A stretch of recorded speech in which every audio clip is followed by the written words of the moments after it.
Dear viewers, আমরা ইতিমধ্যে জানতে পেরে গেছি যে public service commission of West Bengal তাদের ওয়েবসাইটে জানিয়ে দিয়েছে যে পিএসসির যে অ্যাসিস্ট্যান্ট মাস্টার বা মিস্ট্রেস নিয়োগ হয়, যেটা সম্ভবত 18-19 সালে হয়েছিল এবং 20 সাল পর্যন্ত তার রিক্রুটমেন্ট প্রসেস চলেছিল।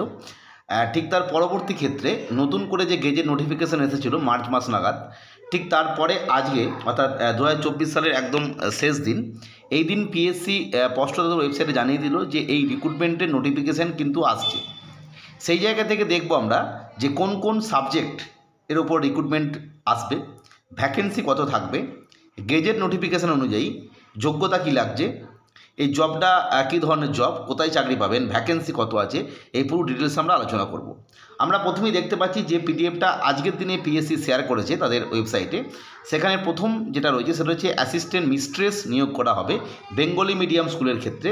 সেটা হচ্ছে Bengali subject, English subject, physics, chemistry, mathematics, life science, political science, philosophy, statistics, economics, history, geography, nutrition, humanistics, education, Sanskrit, commerce এবং কমার্স ইন ওয়েস্ট বেঙ্গল।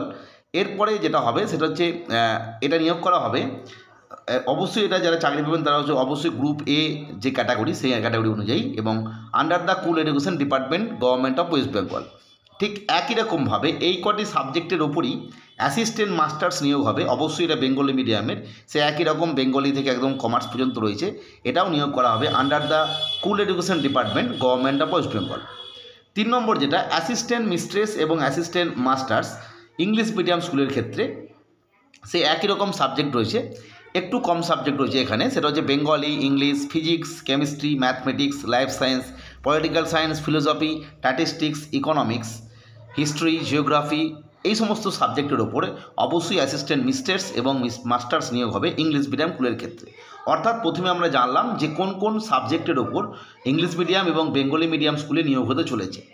এরপর আমরা যেটা জেনে নেবো এর ডিটেলস, যে এজ কত লাগছে, এর এক্সাম প্যাটার্ন কী রয়েছে, সিলেবাস কী রয়েছে, এই বিষয়টা আমরা যেটা প্রথমেই দেখব যোগ্যতাটা কী লাগছে।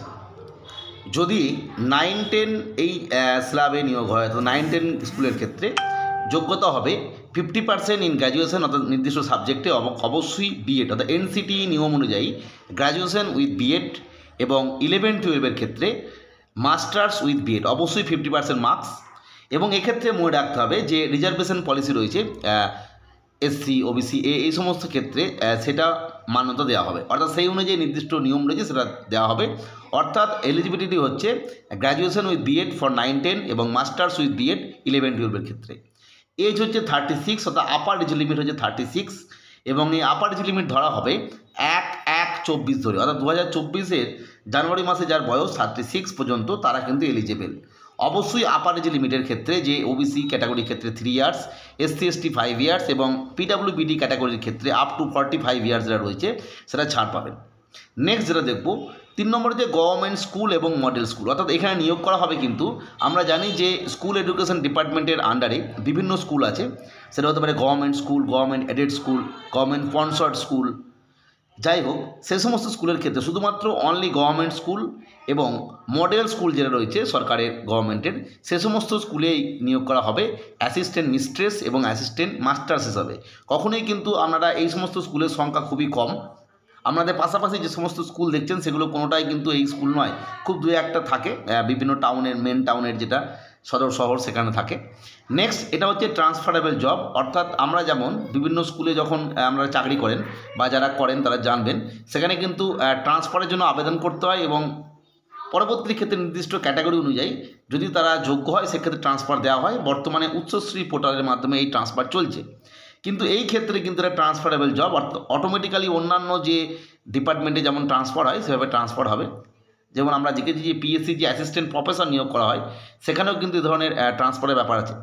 নেক্সট ভ্যাকেন্সিটা মূলত যে পেপার, যেখানে আমরা বহুদিন আগেই দেখেছিলাম যে পিএসসি 1500টির মতো সিটে এই নিয়োগ করতে চলেছে, ফলে 1500টি ভ্যাকেন্সি আপাতত ধরে রাখতে পারেন। কারণ আমরা জানি যে এসএসসি যে রিক্রুটমেন্ট হয় সেখানে একটু ভ্যাকেন্সি বেশিই থাকে, কারণ সংখ্যাটা অনেক, কিন্তু পিএসসি স্কুলের সংখ্যাই কম, মানে পিএসসি স্কুল বলতে গভর্নমেন্ট স্কুলের সংখ্যা, সেই জায়গা থেকে ভ্যাকেন্সি 1500 রয়েছে আপাততভাবে। ফলে আমাদের আপাততভাবে আরও কিছুদিন অপেক্ষা করতে হবে 7 তারিখ পর্যন্ত। তারপরে আমরা হয়তো এই নিয়ে ডিটেলস নোটিফিকেশান পেয়ে যাব এবং তারপরে আমরা বুঝতে পারবো যে এই নিয়ে কী হতে চলেছে। আর সিলেবাসের ক্ষেত্রে যে গুরুত্বপূর্ণ বিষয়, আগের যে সিলেবাস রয়েছে আপাতত সেই সিলেবাসেই পরীক্ষা হবে এবং পরীক্ষা পদ্ধতি দুটো পদ্ধতিতে হবে, অর্থাৎ রিটেন এক্সাম এবং তারপরটা হচ্ছে ইন্টারভিউ বা ডেমনস্ট্রেশন। অবশ্যই এখানে ডেমনস্ট্রেশন হবে, ঠিক এসএসসি যেরকম ডেমনস্ট্রেশন করে সেই জায়গায়। এই বিষয়, এই দুটোর ওপরই কিন্তু মেন প্যানেল তৈরি হবে এবং তারপরে রিক্রুটমেন্ট হবে। এই গেল বিষয়। পরবর্তী ক্ষেত্রে আমরা তথ্য পাওয়ার পর অবশ্যই আমার চ্যানেলের মাধ্যমে শেয়ার করব। আজকের ভিডিও দেখার জন্য প্রত্যেককে অসংখ্য ধন্যবাদ।